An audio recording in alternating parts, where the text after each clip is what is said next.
and welcome to Tip of the Week by Like Music. My name is Chris and I'm going to show you a nice and neat tricks to fatten up your snare drum and your kick drum. And what you're going to need is some tracks of a snare drum, some tracks of a kick drum, and 3 minutes of your time, really.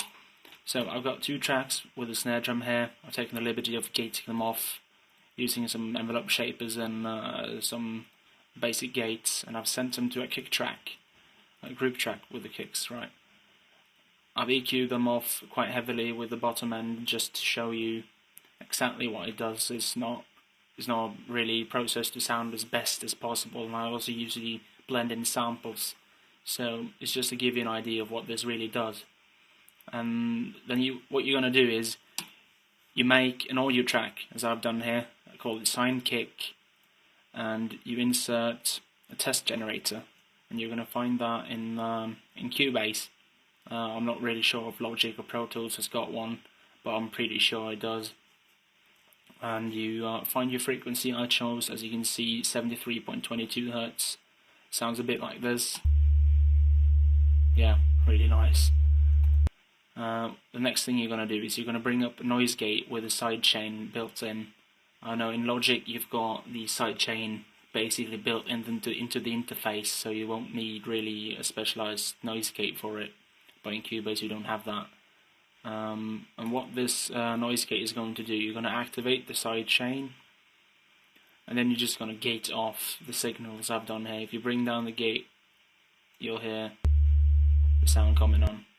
So you just gate them off, and then what you do is you go to your kick, and then you send the kick drum, which has been gated off, to your sidechain.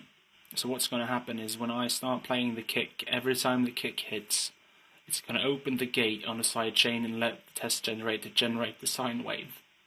Easy as that. So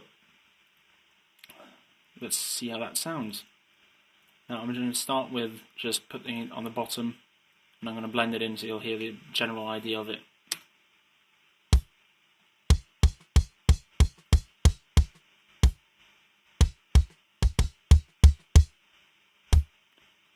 You can hear what that does, really.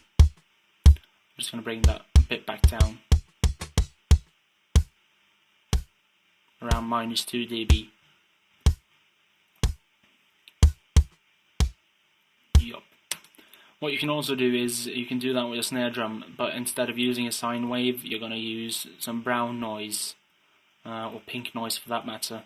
It's more or less the same thing. So what you do is you generate your sine snare track, you bring up your test generator. I've notched off noise, brown noise, and then a gate, same gate as you used to use.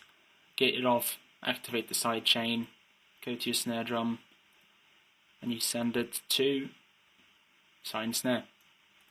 The same thing is going to happen then. Every time the snare hits, it's going to activate the brown noise, as you can hear.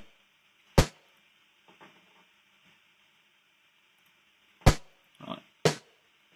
Without and with. You just take it off and blend it in as well.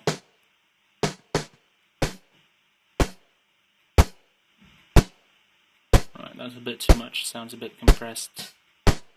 Bring it back to about -4 dB. So there we go.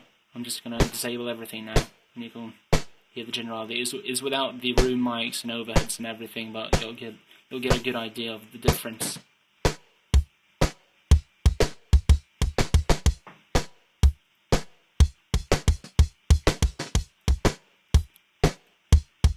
That's about it. You should probably also consider, adjusting the gates so that every transient gets through it. And after you've done that, you can just pander with everything else, and hopefully you'll find that bottom end you usually, or what I usually find lacking in some other way without boosting frequencies, which I rather try not to do. So, hope you enjoyed it. I'll be putting on some more tips as I come over them, and have a good day.